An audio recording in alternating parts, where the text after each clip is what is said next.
Remember when you couldn't keep your hands off each other? So what changed? Does it mean the spark is gone? That something's wrong? That you're broken? Spoiler alert, you're not. There's a secret language of desire that most people were never taught. And once you learn it, everything changes. Hey, I'm Iseman, a relationship coach, sex ed nerd, and your go-to gal for honest, modern, judgment-free conversations about love, sex, and the occasional group chat involving 3 calendars, a Google Doc, and a little thing called compersion. That's when you feel happy seeing your partner enjoying a connection with someone else. On this channel, I break down the stuff that you wish they taught in health class. So hit that subscribe button for tools that actually help you turn up the heat in your relationship, even if you've been together forever. Today, we're unpacking responsive versus spontaneous desire, and what that has to do with fairy tales, fantasies, and maybe even consensual non-monogamy, even if you never open up. Growing up, most of us were fed the same story. If you really love someone, you'll always want them. Cue the rom-com montage of spontaneous makeouts in the rain, passionate glances across the dinner table, and sex that just magically happens without anyone brushing their teeth first.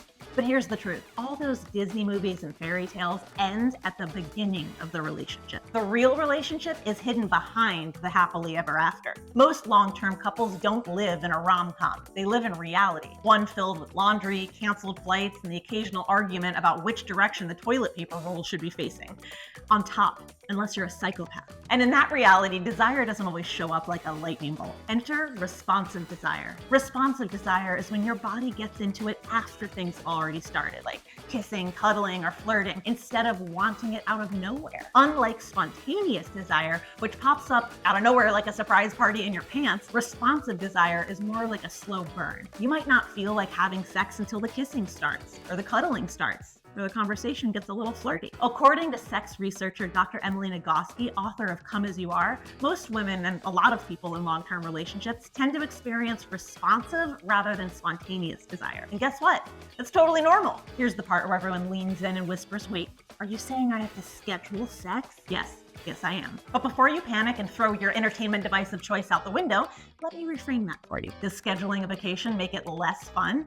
No, it makes it better. You get to anticipate it, prepare for it, count down to it, maybe even pack a little lingerie, or at least, shave your legs above the knee. Scheduling sex doesn't mean the spark is dead. It means you're prioritizing connection and making space for intimacy to grow. Think of it as maintenance sex, but don't let the name fool you. Maintenance doesn't mean boring, it means intentional. And when it comes to long-term desire, intention is way sexier than spontaneity. Now, a conversation about desire wouldn't be complete without mentioning fantasies. And while they might look like twins, desire and fantasy are not the same thing. Just because you fantasize about something, a threesome, public play, prolonged and uninterrupted eye contact with your barista, doesn't mean you necessarily want to act on it. And just because you're in love with your partner doesn't mean you'll never feel desire for anyone else. That doesn't make you a monster. It just makes you human. The trick is knowing the difference between what's fun to think about and what's meaningful to explore. And that's where learning about consensual non-monogamy can be a game changer. Even if you never open up your relationship, understanding the ways that people ethically navigate desire, fantasy, and boundaries can help you communicate better, judge yourself less, and feel way more confident talking about, let alone exploring, your own desires. Because the goal isn't to never feel attraction outside of your relationship, it's to know what to do with those feelings when they do show up. Another myth we need to bust, that once you find the one, all of your needs, emotional, sexual, spiritual, fashionable, will be met by that one person forever. No pressure, right? The truth is we crave security and novelty. We want a safe base to land and enough excitement to feel alive. And those two desires aren't in conflict, unless we pretend they are. Sometimes when you think about being with someone new, it's not because you don't love your partner. It's just your brain looking for something exciting while still valuing security. We can want both.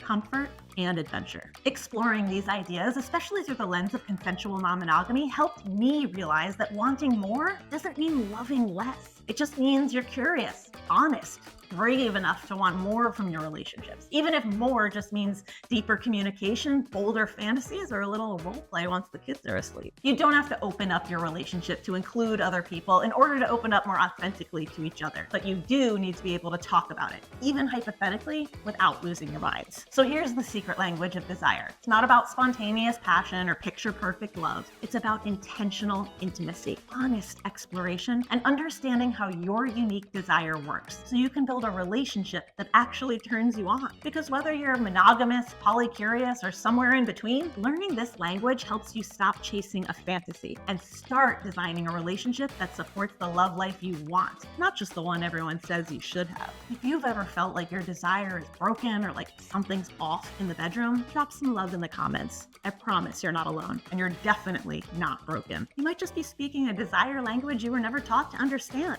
Want to explore this even deeper? Whether you want to open up your relationship to include other people or you just want to open up more authentically to each other, check out my beginner-friendly course, ENM 101. It's like a shame-free decoder ring for your relationship. It doesn't matter whether you're monogamous, polycurious, or anywhere in between. This course gives you the tools to understand your own desire and your partner's, communicate what you actually want, set boundaries without drama, and explore fantasy without freaking each other out. Plus, if you're not sure where to start, take my free relationship ratio quiz. It helps you figure out if your relationship is ready to open up without breaking up. You'll get personalized insights based on how you actually show up in your relationship right now. You'll find both the quiz and the course linked below. So click that description and take the next step toward a sex life that actually feels good instead of just looking good on paper. And hey, if this video sparked something for you, like, share, and tag a friend who needs to know that their desire isn't broken, it's just speaking a different language.